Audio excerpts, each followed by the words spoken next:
ഏതെങ്കിലും ഒരു കാര്യത്തിലേക്ക് ഇറങ്ങിത്തിരിക്കുമ്പോൾ നമുക്ക് ഭയം ഉണ്ടാവുക എന്നത് സ്വാഭാവികമാണ്. ഭയവും ആശങ്കകളും ഒക്കെ ഉണ്ടായിരിക്കെ തന്നെ ആ ഒരു കാര്യത്തോടുള്ള പലരുടെയും പ്രതികരണം പല വിധത്തിലായിരിക്കും. ഒരു സംരംഭം തുടങ്ങുന്ന കാര്യത്തെക്കുറിച്ച് തന്നെയാണ് ഞാൻ പറയുന്നത്. ഞാൻ കഴിഞ്ഞ വീഡിയോയിൽ റോബർട്ട് കിയോസാക്കിയുടെ റിച്ച് ഡാഡ്സ് ക്യാഷ് ഫ്ലോ ക്വാഡ്രന്റിലെ ക്യാഷ് ഫ്ലോ ക്വാഡ്രന്റിനെ കുറിച്ച് പറഞ്ഞിരുന്നു. ആ വീഡിയോ കാണാത്തവർക്ക് ഡിസ്ക്രിപ്ഷനിൽ ലിങ്ക് കൊടുക്കുന്നതാണ്. ആവശ്യമെങ്കിൽ ആ വീഡിയോ കാണാവുന്നതാണ്. ഒരു സംരംഭം തുടങ്ങി ഏതു രീതിയിൽ അതിനെ മുന്നോട്ട് കൊണ്ടുപോകാമെന്ന് വല്ലാതെ ആശങ്കപ്പെടേണ്ട ഒരു സാഹചര്യം വരുമ്പോഴോ, അല്ലെങ്കിൽ ചില പ്രശ്നങ്ങൾക്ക് പരിഹാരം കണ്ടെത്താൻ കഴിയാതെ വരുമ്പോഴോ കൂടുതൽ ആളുകളും ചെയ്യുന്നത് ക്യാഷ് ഫ്ലോ ക്വാഡ്രന്റിന്റെ ബി ചതുരത്തിൽ നിന്നും നേരെ ചെന്ന് ഈ ചതുരത്തിലോ എസ് ചതുരത്തിലോ തന്നെ സ്ഥാനമുറപ്പിക്കലാണ്. അതാണ് സുരക്ഷിതമെന്ന് നമ്മൾ നമ്മളോട് തന്നെ പറയും.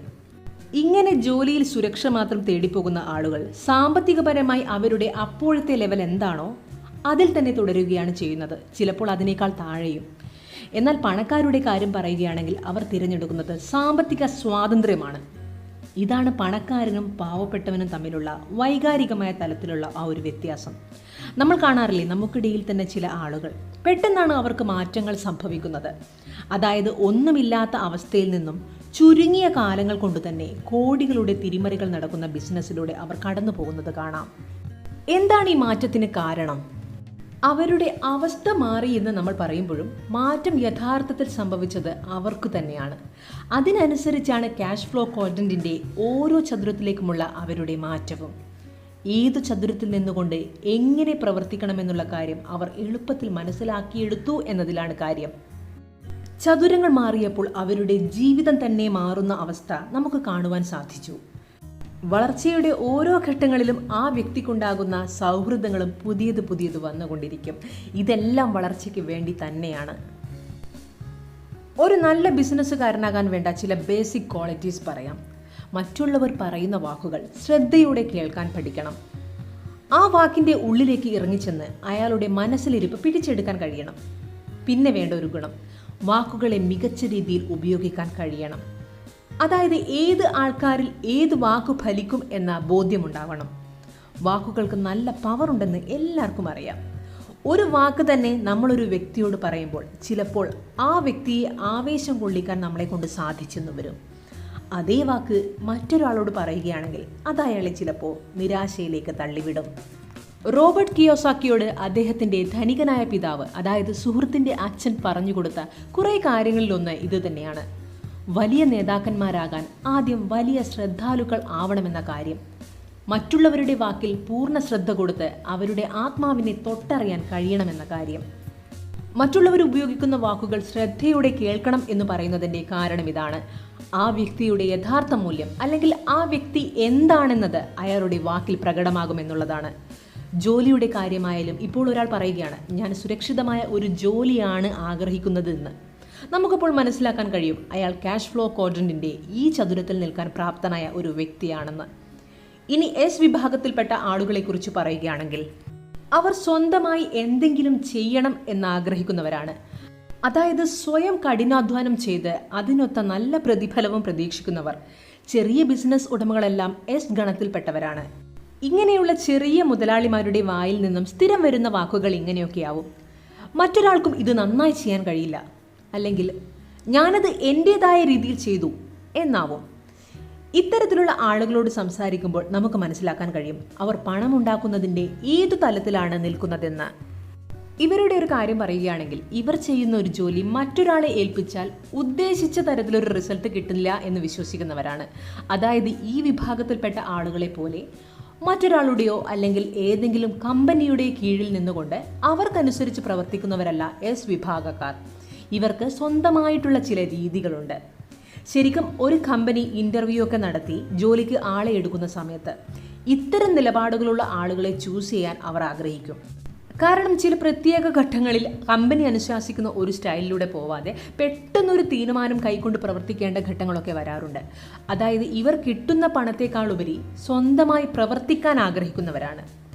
ആ കമ്പനിയുടെ ഓണറിൻ്റെ കാര്യം വെച്ച് നോക്കുകയാണെങ്കിൽ എസ് ഗണത്തിൽപ്പെട്ട ഒരു ചിന്താഗതിക്കാരനെ ജോലിക്ക് നിർത്തുകയാണെങ്കിൽ അവർക്കുമേൽ ഒരു മേൽനോട്ടത്തിൻ്റെ ആവശ്യമൊന്നും ഇവർക്ക് വരുന്നില്ല.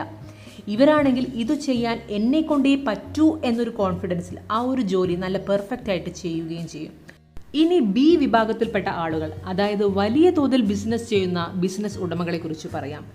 ഈ ബിസിനസ് ഉടമകൾക്ക് സ്വയം സംരംഭകരിൽ നിന്നുള്ള വ്യത്യാസം എന്താണ്? ഇവരുടെ നിലപാട് ഇവരുടെ വാക്കുകളിൽ നിന്ന് തന്നെ നമുക്ക് വ്യക്തമാകും. ഈ ജോലി ഞാൻ തന്നെ ചെയ്തു തീർക്കേണ്ട കാര്യമൊന്നുമില്ല, ഇത് ആരെയെങ്കിലും ജോലിക്കെടുത്ത് ചെയ്യിക്കാലോ എന്ന് പറയുന്നവരായിരിക്കും. ഞാൻ സ്വന്തമായിട്ട് ഒരു ബിസിനസ് തുടങ്ങുന്നു എന്ന് പറഞ്ഞിട്ട് ചില ആളുകൾ ഒരു സ്വയം സംരംഭകനായിട്ട് മാറും. പിന്നീട് അങ്ങോട്ട് ഒരു വലിയ ബിസിനസ്സുകാരനാകാം എന്നൊരു ആഗ്രഹം തുടക്കത്തിൽ അയാളുടെ മനസ്സിലുണ്ടാകും. പക്ഷെ പലപ്പോഴും കൂടുതൽ ആളുകളും ആ തുടങ്ങിയെടുത്ത് തന്നെ നിന്ന് കഠിനാധ്വാനം ചെയ്ത് ബിസിനസ് ചെയ്യുന്ന ഒരു കാഴ്ചയാണ് നമ്മൾ കാണുന്നത്. അതിൻ്റെ കാരണം ബി ചതുരത്തിന് ആവശ്യമായ കഴിവും മാനസികാവസ്ഥയും അവർക്ക് കൈവന്നിട്ടില്ല എന്നത് തന്നെയാണ്. സ്വയം സംരംഭകനെയും ബിസിനസ് ഉടമകളെയും കുറിച്ച് ഞാൻ കഴിഞ്ഞ വീഡിയോയിൽ പറഞ്ഞ ഒരു പ്രധാന വ്യത്യാസമുണ്ട്. ഏതെങ്കിലും ഒരു കാരണത്താൽ ഒരു സ്വയം സംരംഭകന് ജോലി തുടരാൻ കഴിഞ്ഞില്ലെങ്കിൽ ആ ജോലി അയാൾ ചെയ്യാതിരുന്ന അത്രയും കാലം അയാൾക്ക് നഷ്ടമാണ്. ഒരു വരുമാനവും അതിൻ്റെതായി അയാളുടെ കൈകളിലേക്ക് എത്തുന്നില്ല. പക്ഷെ ഒരു വലിയ ബിസിനസ് ഉടമയ്ക്ക് അയാളുടെ വ്യവസ്ഥയ്ക്കനുസരിച്ച് പ്രവർത്തിക്കാൻ കുറേ ആളുകളുണ്ടായിരിക്കും. അയാൾ അവധിയിലായിരുന്നാൽ പോലും പണം വന്നുകൊണ്ടേയിരിക്കും.